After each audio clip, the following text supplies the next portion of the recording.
Bonjour à toutes et tous, bienvenue pour ce nouveau tutoriel qui va nous permettre de comparer le poids et la force d'attraction gravitationnelle terrestre.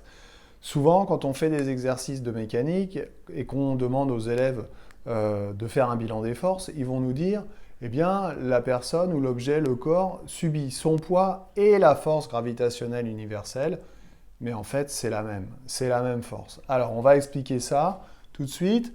Donc, un petit bonhomme que j'ai appelé A qui est posé sur la Terre. Donc, si on calcule et si on vous demande de calculer son poids, on va dire c'est le produit de la masse du bonhomme fois l'intensité de la pesanteur qui est à peu près égale à 9,8 newtons par kilogramme.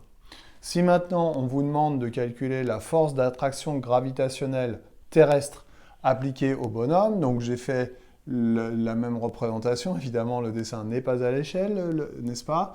Donc on va écrire que F est égal à G, la constante universelle, fois la masse du bonhomme, fois la masse de la Terre, sur la distance au carré, distance qui sépare le centre de la Terre avec le centre de gravité du bonhomme. Évidemment, cette distance-là va être négligeable devant le rayon de la Terre, parce que ça, c'est approximativement égal à 1 mètre, alors que le rayon de la Terre va faire 6400 km. Donc, cette distance D, on va très bien pouvoir la remplacer par le rayon de la Terre, car, encore une fois, la distance du sol au centre de gravité du bonhomme est négligeable par rapport au rayon terrestre.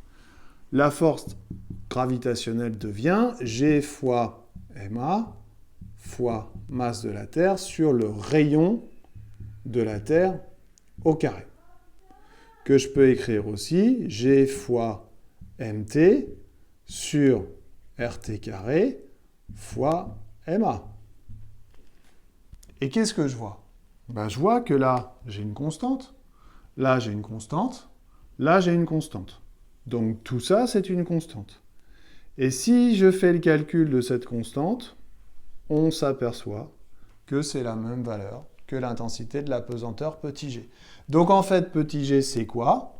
C'est le produit de la constante universelle 667 10-11 fois la masse de la Terre divisée par le rayon de la Terre au carré. Toutes ces constantes-là, ces grandeurs-là, elles sont données.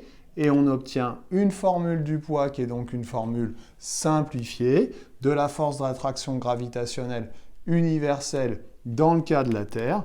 On va pouvoir donc dire que P égale F.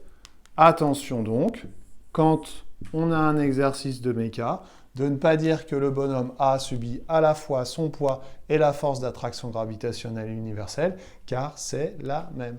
Voilà, j'espère que j'ai été clair, je vous dis à bientôt. Bye bye.